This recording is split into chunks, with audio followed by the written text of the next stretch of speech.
Tenemos el placer de tener con nosotros al licenciado José Manuel Castillo, ¿verdad? Castillo Betances, embajador dominicano en El Salvador, uno de los países centroamericanos que pertenecen a la Unión Panamericana. No, al Parlacén. Bien. Y al de Recapta. Embajador, gracias por estar con nosotros. Gracias a usted. Desde su Centroamérica, un PLDista embajador, pero allá desde esa distancia, ¿cómo usted ve la posibilidad de que su partido repita con Danilo, o si sería bueno que el país tenga una alternabilidad llevando al poder, permitiendo que otro partido asuma el poder? Mire, le agradezco infinitamente a usted, a la revista 110, y estar con figuras tan trascendentales para nuestro país como es José Israel Cuello, un mentor dominicano. Nosotros entendemos que hay una necesidad. Tú le has buscado una buena palabra, José. Esto es lo único que él ha sido bien. Sí, mentor. Sí, mentor. José, mentor. Mente, más Porque nada. mienta. No, doctor, no es por mientor. Gran orientador. Mentor. Histórico orientador. Mentor, no mentador. Sí. No. Fíjense, hay un asunto que los países en vías de desarrollo deben de defender, y es el derecho a que se respete el principio de continuidad del Estado. El hecho de que no se respete ese principio de continuidad del Estado es lo que ha traído como consecuencia que nuestros países vayan haciendo zigzag. Sobre todo si la continuidad es buena. Pero es buena, embajador. No, no es buena, es excelente. Ay, Dios. Es excelente. Y le explico por qué. Nosotros tomamos estas vacaciones especialmente porque no estamos en tiempo laborable. Estoy de vacaciones, he tomado los días que me corresponde de mi vacaciones en el 2015, resguardada para dedicarme a dar una conferencia titulada La Revolución Social de República Dominicana en la era del PLD. ¿Y eso está a nivel de revolución? Sí. No, ahora todo es una sí. revolución. ¿Perdón? A todo le dicen revolución. No. Usted amarra los zapatos y dice una revolución. Sí, no, pero aquí sí, hay es así cambios. porque los cordones hacen... Sí, pero aquí hay cambios trascendentales. Aquí hay cambios trascendentales que hay que resguardar, proteger, porque es la defensa del derecho de un pueblo a continuar avanzando. Por ejemplo, si nosotros observamos los indicadores económicos, cuando el Pero PLD espérese, usted ha tratado un tema, tenemos tiempo, embajador. Sí. Usted ha tratado un tema que yo quiero darle un chin para atrás. Y es que todos los movimientos revolucionarios en el mundo terminaron mal. Porque usted coge la rusa un tollo, la de Cuba un tollo, la de Nicaragua se pasmó, la de China bueno, yo no sé cómo calificarlo, la de Corea ni hablar. Entonces, ¿por qué la de aquí es buena? porque esa es otra tipología de revolución. Cambio. Cambio. Sí, cambio, pero cambio sin sangre, cambio sin ese ruidos. con mayúscula la de allá. Sí, exactamente. Con minúscula. Esa es grave, porque esa trae como consecuencia una serie de secuelas, que fue la que vivió, por ejemplo, en el caso particular de El Salvador, 13 años de guerra civil. Nosotros no hemos vivido eso, gracias a Dios, ni lo vamos a vivir. Entonces aquí se trata, como señala el propio presidente de la República, de una revolución silente que está impactando humanamente en el pueblo dominicano. En principio, ¿qué estamos hablando? Estamos hablando de que todos los indicadores sociales han mejorado notablemente en este cuatrenio. Empezando por haber generado casi 1 millón de nuevos de pobres que pasaron de la pobreza, ¿verdad?, a tener un nivel de vida más llevadero. Es decir, 950,000 dominicanas y dominicanos que dejaron de ser pobres.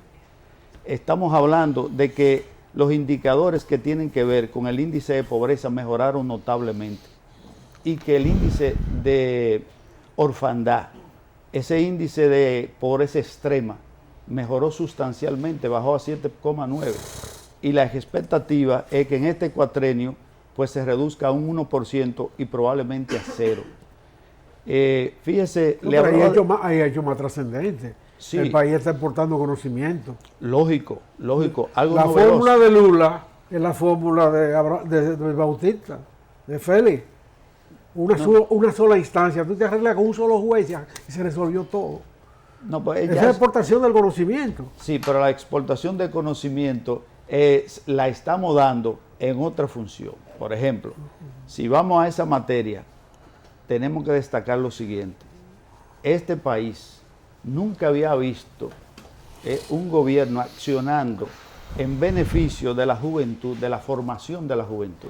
Estamos hablando que en materia de educación superior, este gobierno ha otorgado 127.000 becas, de las cuales 90.000 son para inglés de inmersión, que es muy importante, muy trascendental en una era de conocimiento, tener dominio de la lengua que le permite a usted tener acceso al conocimiento científico de manera más directa.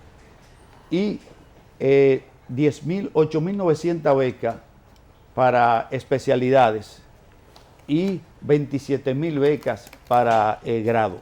Es decir, estamos hablando de un proceso donde realmente el ser humano está siendo tomado en cuenta. Yo le hablaba de los indicadores económicos porque son el basamento de cualquier política social que se quiera desarrollar. Cuando el PLD llega al poder, ¿qué ocurría? Nosotros teníamos indicadores de pobreza de un 52%, de índice de indigencia de un 34%. ¿Qué ocurrió al término del primer cuatrenio de Leonel Fernández? Que ¿Eso lo medían en metro o en yardas? Esos indicadores mejoraron notablemente, doctor, bajando considerablemente. ¿Y qué estamos hablando hoy? Que en el cuatrenio de lo que quieren volver sin poder, el índice de pobreza se disparó a un 62%, el de indigencia a un 34%, y la mortalidad infantil ni se diga. Es decir, esos indicadores se cayeron todos. Luego ahora, ¿qué tenemos? Ahora, producto de un proceso sostenible de inversión social, tenemos resultados que nos dicen a nosotros, estamos en un mejor momento, vamos por un buen camino. Los indicadores en términos de pobreza bajaron de un 62 que lo dejó la oposición que gobernó aquella vez. Se redujo en el 2012 a un 34%. Ahora se ha reducido a un 28%. El índice de indigencia a un 7,9%. Estos son los números que nos dicen a nosotros si un gobierno merece ser reelegido o no. Porque no se trata de cambio de nombre. Porque aquí se pretende el cambio, el nombre del cambio. No se trata de nombre. Se trata de políticas públicas que impacten socialmente. Si nosotros, por ejemplo, observamos lo que ha sucedido en términos de los programas sociales que ha ido implementando el gobierno, por ejemplo, programas como la Revolución Educativa. Ahí usted en principio encuentra la especialización de un 4% del Producto Interno Bruto para la educación. ¿Pero qué significa eso? Eso significa que de la meta de 28.000 nuevas aulas que se habían comprometido, ya hay 20.000 nuevas aulas disponibles para su uso. Pero también eso indica que Educación ha especializado 260.000 becas para los docentes. ¿Cuándo en la historia dominicana se había oído hablar de especializar, usted profesor, cuándo se había oído hablar de especializar 260.000 becas para la formación docentes? De los cuales ya 98.000 están formados como buenos docentes. ¿Para qué? Para dar un producto mejor, ¿verdad? Entonces, esos pasos, sumados a la mejoría sustancial que ha habido en términos de la evolución salarial, cuando el PLD llega al poder, el salario base de educación básica era 4.000 pesos. El presidente Leonel Fernández lo duplica a 8.550 pesos. Pero en el cuatrenio fallido se quedó estático, no se movió. Posteriormente, en el 2012 llega a un 29 y ahora estamos hablando de 36.000 pesos. Es decir, hay una protección real al educador, al maestro. En lo que tiene que ver con la evolución del salario de educación media, estamos hablando que ya está situado alrededor de un 46.000 pesos. Es decir, aquí hay una inversión importante que está impactando en los sectores que tienen que ver con el desarrollo de nuestro país. Porque si no cuidamos la educación, francamente, no vamos a ninguna parte. Y en ese sentido está el tema de la formación técnico-profesional, que se le ha dedicado un capítulo especial y que hoy en día estamos hablando de más de 600.000 técnicos que se están formando anualmente en el país. Y esto tiene un impacto extraordinario, porque darle la oportunidad a un joven a formarse para tener un medio de producción para producir, eso significa arrebatárselo de las garras del crimen común y organizado, porque son la materia prima del crimen común y organizado cuando no están formados. Una vez, por el año 1992, el profesor Juan Bosch participó con nosotros en los Estados Unidos en una conferencia y él decía que el dominicano era el producto más importante que existía en el exterior. Me acuerdo que le dije, profesor, ¿me permite una acotación? Y él me dijo, sí. Y le digo, si está formado.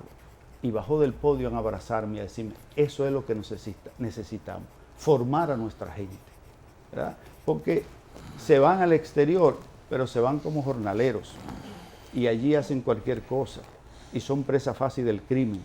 Sin embargo, si lo formamos antes, entonces tenemos una sociedad que nos garantiza a nosotros estabilidad, certidumbre, tranquilidad y paz. Y eso es lo que está haciendo el gobierno del PLD. Producir una sociedad incluyente, una sociedad de mayor equidad y justicia social. Y nosotros debemos de dedicarnos a defender ese derecho al pueblo, a seguir avanzando y progresando. Embajador, le voy a hacer una consulta muy personal, a ver qué usted cree. Yo me pasé la vida entera trabajando toda mi vida, desde que soy adolescente, quizá un poquito antes, porque me ponían a trabajar, trabajo forzado. Así que se llama cuando un papá enseña a su hijo a trabajar. Trabajo infantil. Eso es según el neoliberalismo. Me enseñar a trabajar. Y le confieso que no pude obtener los resultados que han obtenido otros. Me pasé la vida trabajando. Pero he visto que la generación que nos ha seguido ha sido muy próspera. Aquí hay personas que les ha ido muy bien, han creado una clase no media, como hizo Balaguer en los 12 años, que creó la clase media, la media baja, la que sé yo qué, sino una clase rica alta, gente que tiene mucho dinero. Me puse a investigar de dónde son ricos y me encuentro que el Estado, el gobierno, los gobiernos, tanto en los tres poderes, son las principales fuentes de riqueza que hay aquí. El Estado lo compra todo y lo vende todo y enriquece y es la fuente de todo. Gente que tú ni percibías, hoy tienen cientos de millones de pesos por ser conservador. Ahora mismo, tú tienes, por ejemplo, para ponerte un ejemplo, los dueños de... Antes, usted se acuerda que había los riferos, ¿verdad? Sí, eran personas que sí, hacían sí. una lista Sí. y rifaban. Esos riferos llegaron a llegar ahora mismo a un nivel de que hay cuatro con nombre, apellido, apodo, que tienen inversiones que sobrepasan los 200 y los 300 millones de dólares, incluyendo al muerto, alcalde. Yo le quiero preguntar, ¿qué es lo que ha producido que su PLD ha producido una máquina de ricos aquí en el país? Tanta gente con tanto cuarto, en tan poco tiempo. Muy bien. Y hay una cosa, y ese es un elemento, embajador, que la gente no lo está midiendo en encuestas, porque usted oye a esos ricos diciendo que este gobierno no sirve, que sé yo qué, pero que le deben 200 millones. Sí. Pues ellos no quieren que el PLD se vaya, eso es nada más de la boca para afuera. Okay. ¿A qué se debe eso? Mire, nosotros somos una sociedad en construcción. Nosotros somos un país en construcción y adolecemos de muchas cosas que no deberían de existir. yo le hago una anécdota. Una vez yo traje aquí unos inversionistas y fuimos a visitar la Bahía de Manzanillo, Montecristi, etc. Cuando regresábamos, uno de ellos me dice, embajador, everything here is okay, is good. Aquí toda la cosa está bien. Veo muchas pequeñas bancas. O sea, en los países desarrollados no existen bancos grandes, sino bancos pequeños. Y él veía los muchos letreros que decían banca. Sí. Y entonces le digo que no, que eso es un fenómeno que se ha producido aquí, producto de la conversión que se hizo. ¿Cuántas bibliotecas se tropezó ese señor? ¿Con cuántas bibliotecas se tropezó? Sí, así es. En el camino. Así es. Así es. Entonces, esos son de las debilidades propias, estructurales, que tenemos como sociedad y que en algún día nosotros tenemos que enfrentar. Hay que sanear la sociedad. Yo tengo una frase... Mira, no se encontró con biblioteca, pero se encontró con unos centros de Indotel. Centros tecnológicos comunitarios. Sí. Centros. Sí, que son muy importantes. Que hay como 20 aquí en el país. ¿Y cuántas bancas Entonces, por kilómetro cuadrado? Bueno, pero eso no ahí, lo puede impedir. pero ahí es que vamos. O sea, porque fíjese, yo le hablo del cuatrenio fallido, ¿verdad? ¿Por qué? Porque hay un retroceso. Cuando no se continúa en la política de Estado, cuando no hay seguridad. Por ejemplo, yo le pongo un ejemplo, el caso de la visita sorpresa del presidente. ¿Qué otro presidente va a seguir ese modelo? Quizá no, probablemente no, porque son cosas muy propias de cada estilo de gobernar. ¿Y qué ha significado eso para los muchachos del campus? Eso ha significado, primero, ahí se han desarrollado ya 657 proyectos, de los cuales hay 369 que son productivos.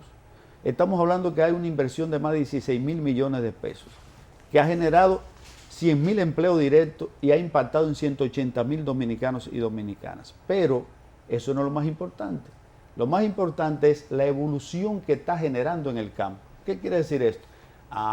Que técnicos agrícolas, que obreros agrícolas, que agrimensores, etcétera, están pasando de ser meramente eso a pequeños agroempresarios. Entonces ahí se está generando una condición económica que va creando una clase media, como usted señala, una pequeña clase media que se va desarrollando. ¿Y esto qué significa? Eso significa que el hombre del campo hoy ya no quiere ir a la ciudad, porque tiene la oportunidad de vida en el campo. Adora su campo, tiene medios de producción en su campo y se queda en el campo. Es un objetivo trascendental que se ha logrado no por magia, como dice el presidente, sino por una política focalizada a proteger y desarrollar el campo. Y esto, pero tiene otro impacto más interesante. ¿Cuál es? El hecho de que esto impacta de manera positiva en la formación de los cordones de pobrezas que se forman en las urbes. Es decir, se formarán menos, ¿por qué? Porque menos jornaleros de los campos vendrán a las ciudades buscando nuevas oportunidades, porque usted se la está llevando a su pequeño pueblo. Y eso se llama un desarrollo integral equilibrado. A eso nosotros tenemos que apostar. Y esas son las políticas que tenemos que defender, porque esas son las que de manera natural van a sacar esa basura. ¿Cuál es su profesión, licenciado? Yo soy especialista en relaciones económicas internacionales. Gracias a ese amigo. ¿Por qué gracias a él? Porque en ese entonces... que usted se fue para Rusia. Yo estudié en Ucrania. Cara. Sí. Usted estaba en la Lumumba. No, en Ucrania. Yo inicié en Lomonosov y luego estudié en... O sea, ¿cuántos becados ustedes mandaron por doña Ligia? Digo, por él. ¿Cuánto mandó Zulizano allá? El profesor tiene un... Mandaron mucho. El profesor tiene un activo fuerte. Ustedes no tienen que ya esconder eso. ¿Cuántos mandaron? No, era mucho. En el grupo mío era como de 110 por ahí más o menos. ¿Y qué tiempo se pasaron? 6 años. Y un país con una economía tan extraña, ¿cómo podía enseñar libre mercado? No se enseña, porque ahí existe el principio de libre albedrío. Le dan toda la teoría y entonces usted escoge y las especialidades fuera, etcétera. Pero además yo estudié Relaciones Económicas Internacionales. Yo estudié lo que trabajo. Eso era lo que era Cristino. Cristino estudió Derecho Internacional. Ya. Estuvimos juntos en una convención por 87 por ahí, Mire, en Kharkov. ¿cómo está nuestra balanza comercial con El Salvador dentro del marco del DERECAFTA? Nosotros, fíjese, El Salvador tiene una particularidad, que El Salvador triangula petróleo y derivados de petróleo. ¿Qué significa triangula? Bueno, que no son productos propiamente del Salvador y los reexporta a otros países, ¿verdad? Lo compra y lo vende. los Compra, reexporta, refina, envasa y reexporta los derivados. Entonces, eso hace naturalmente que su balanza se note más, porque el tema del petróleo pesa Y mucho. fuera de eso, ¿de qué viven los salvadoreños? No, los salvadoreños tienen, en el área de los laboratorios, son muy buenos. El área de la farmacia, productos. Todavía en los laboratorios farmacéuticos Sí, tienen sí. buenos laboratorios. Sí, sí, muy bueno, muy bueno. Nosotros teníamos buenas relaciones en ese sentido, Sí. con laboratorios Sí, allá importantes. incluso tenemos varios técnicos dominicanos que dirigen empresas allá. Incluso hay un técnico dominicano que dirige la empresa más importante de zapatos del Salvador, que es la ADOC, que es una empresa realmente... FADOC. ADOC. Es una empresa interesantísima porque produce calzado que son de primer nivel. Compiten, por ejemplo, con los calzados Italianos. Sí, los brasileños, los italianos, los demócratas italianos. Y están en todos los países de Centroamérica. O sea, tienen un... Y lo dirige un dominicano. Un dominicano. Sí, de aquí yo pensé que estaba en Santiago. Yo soy santiaguero, doctor. Sí. Del ensanche Bermúdez, él es. Sí. Bien. Pero, Esos zapatos no se venden aquí, escúchame. ¿En República Dominicana? No, calzado no vendemos. No, o sea, El Salvador no exporta calzado para acá. pero del Salvador hacia acá, ¿cuáles son los productos principales que vienen? Porque en estos días yo me encontré... Productos farmacéuticos. Productos farmacéuticos. Los laboratorios americanos que están allá. Y alemanes. Sí, alemanes. sí, Sí, suizos. los grandes laboratorios alemanes y suizos. Los laboratorios suizos famosos aquellos son de salvadoreños. Y no hay... E incluso, Son de suizos.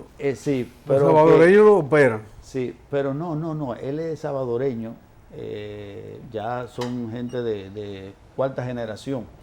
Y la esposa de él, del señor Surí, es dominicana. Y allá en su empresa tiene la bandera dominicana. Yo organicé ahora la fiesta de independencia. Y ponen el himno a las 12. Que me dijeron que fue la primera vez que se hace una recesión. Y cuando usted trata de fomentarlo de aquí, ¿qué hay posibilidad de llevar de aquí? No, de aquí nosotros exportamos productos, por ejemplo, que tienen que ver con la industria alimentaria, los rones. Aquí se exporta ron Brugal, ron Barceló, la cerveza Presidente, que por cierto, en el evento que hicimos, nosotros brindamos con Presidente. Ya. Y no brindamos con Cerveza criolla. champán ni nada de eso, no, con cerveza Presidente. Ese es nuestro símbolo. Es un avance fuerte porque el profesor Juan Bosch brindaba con Maví. Sí. Y no se han instalado, empresas dominicanas no se han instalado allá, porque... No, bueno, pero hay en proceso, sí. Hay en proceso. Y dígame firma una cosa, dominicana, ¿usted en qué año entró al PLD? chiquito, tenía como... Antes de irme a la Unión Entonces Soviética, a los en el 16 años. PCD no le condicionaron la beca, a que tenía que ser PCDista. No. No se la No, condicionó. había unos exámenes que había que dar y eso. No había ese acondicionamiento. No. Bien. ¿Hay Embajador, salvadoreños que estén en inversión? Déjeme aprovechar el momento, porque estamos en campaña. seguro. Y no queremos Y hay almas que aprovechar. salvar. Y hay almas Además, que salvar. No, y además, estoy en la revista 110. Esto hay que aprovechar. Ahora o Sí. nunca. Sí, fíjese, yo le decía, por ejemplo, de la visita sorpresa del presidente, el impacto que han tenido, ¿verdad? Pero ahí usted tiene, por ejemplo, la Banca Solidaria. Es un programa emblemático, ¿verdad? Que está basado en principio de aquel Banco de los Pobres, que juega un papel determinante en los sectores de menores ingresos. Aquí, ¿qué ha hecho esa banca solidaria? Estamos hablando de que ya se ha colocado a nivel de 227,000 microempresarios que están recibiendo financiamiento y que, como conocemos, ninguno de esos microempresarios tiene calidades para ser sujeto de crédito en la banca formal. Entonces la banca solidaria viene y le asiste de buena manera. ¿Por qué? Porque son recursos que están retornando. Es decir, tenemos Pero un nivel de retorno de un 99%. Permítame, embajador. Eso me parece muy bien. Todo eso está muy bien, que el Estado participe en esa actividad y que la banca estatal participe en esa actividad y que la fiesta del Estado haga que gente que nunca se ocupó de eso se ocupe de eso. Pero la banca para los pobres, solidaria de verdad, existía en el país, con entidades privadas muy activas, donde no hay requisitos para coger el prestado. Que se tienda bien, mientras haya pobres, mientras más gente se meta, mejor. Correcto. Para sacar de la pobreza. Pero eso no es un invento del Estado. No es que sea un invento, pero el fenómeno como tal, usted sabe, por ejemplo, aquí la banca formal es la banca que impera. Ahora, En el mundo entero. no, pero los informales necesitan tener una fuente de Estoy de financiamiento. acuerdo, pero no se lo inventó el Estado. No es que se lo haya inventado, pero el caso es que ahora está operando esa banca solidaria que está impactando de manera positiva. Ahora existe por parte del Estado. Sí. Pero antes de que el Estado se metiera en eso, hubo quien se metió en aquello. Esas eran las pymes. Lógico, pero fíjese, Las lo MIPYMES. que sí conocemos es que antes de esto, esos microempresarios, lo que eran víctimas de los usureros, Y siguen siendo. y siguen siendo, pero en menor proporción, porque en la medida en que la banca solidaria va ocupando mayor espacio, en esa misma medida, entonces los informales tienen un espacio para poder financiar su pequeño negocio y crecer y desarrollarse. Porque no solamente se trata de un préstamo, se trata de una asistencia técnica para enseñarles a ellos cómo producir y cómo rendir sus pequeños capitales. Es decir, ahí hay diríamos, una obra de trascendencia para los micro y pequeños empresarios, que, como conocemos, esas pequeñas empresas son las grandes movilizadoras de la mano de obra en el país y en cualquier otro país del mundo. Entonces, ahí nosotros tenemos también una fuente a través de la cual podemos reducir lo que es la situación de indigencia y de pobreza en el país. Lo están ayudando ahí por el teléfono, embajador. Dice un técnico que Salvador está exportando 2.200 millones de dólares de comidas y vegetales solo a Taiwán. Solo a Taiwán. Oh, no, y claro. que la cadena Walmart que ustedes tienen allá, toda la carne que están vendiendo certificada es dominicana. Nosotros, como le decía, la industria alimentaria está presente en El Salvador. Ahora, los Walmart ahora mismo no están operando porque allá hubo un incendio hace ya un par de años y en realidad están en proceso de reconstrucción. De rehabilitación. Sí, de reconstrucción. ¿Quién se la quemó? Un pulpero. Continuando con estos programas emblemáticos que está desarrollando el país en esta gestión, además de la banca solidaria, usted tiene, por ejemplo, lo que son los programas de asistencia condicionadas, como es, por ejemplo, Solidaridad. Es un programa emblemático. Emblemático, ¿por qué? Porque asiste directamente a los más desvalidos. Estamos hablando que Solidaridad, que se inició en el 2005 con apenas 193,000 beneficiados, hoy en día ya tiene 955,000 familias que se benefician del programa Solidaridad. Con eso se ganan las elecciones. Bueno, y No hay que hacer campaña. por eso el candidato opositor dice que va a duplicar la tarjeta Solidaridad. Pero podemos creerle, porque eso mismo dijeron con el desayuno escolar. ¿Y qué ocurrió en su época? Que el desayuno escolar técnicamente desapareció.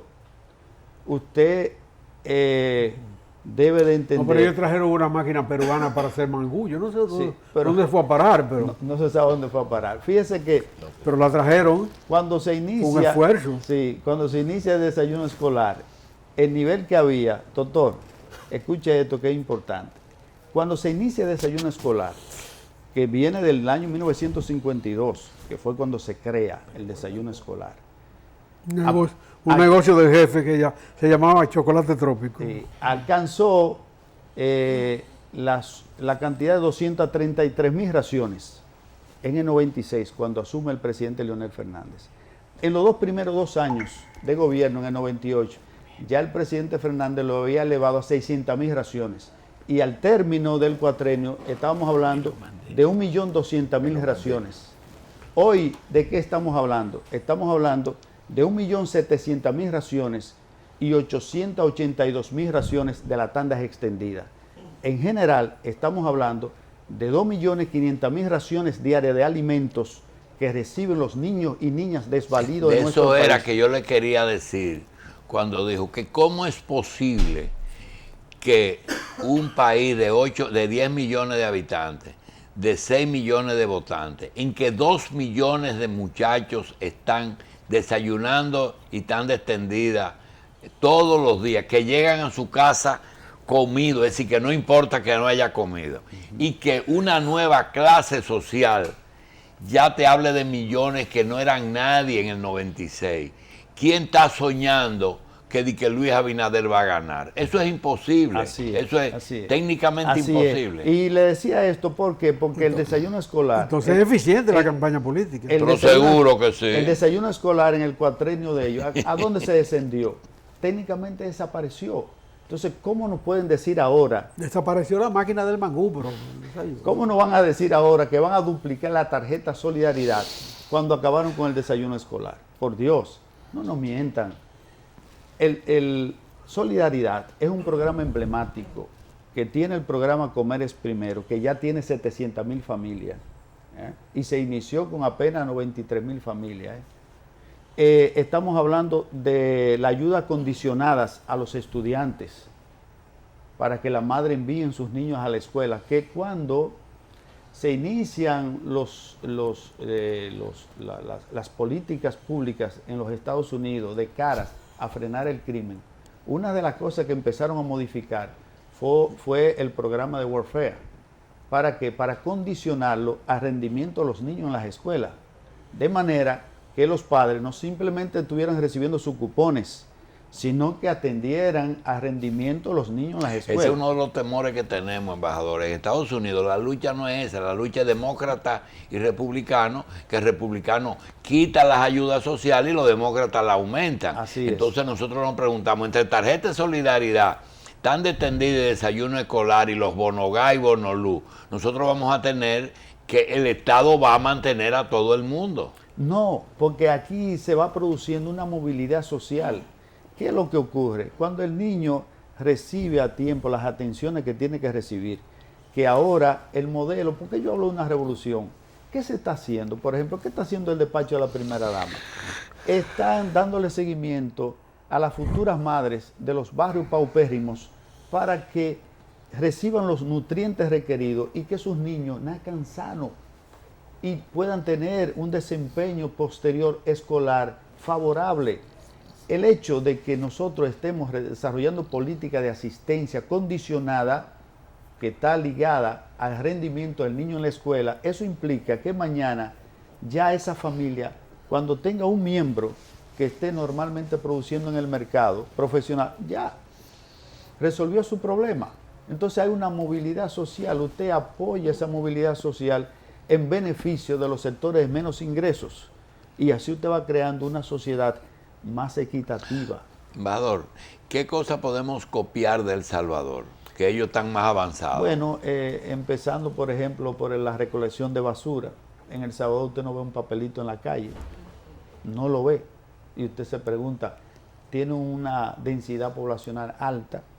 Porque estamos hablando de un país con un extensión territorial de 21.000 kilómetros cuadrados. ¿Y que por qué si está tan bien? Y no hay un papelito. ¿Por qué si están tan bien después de México es el primer receptor de ayuda de familiar de Estados Unidos, de remesa? Es que fíjese, es que ahí hay un fenómeno.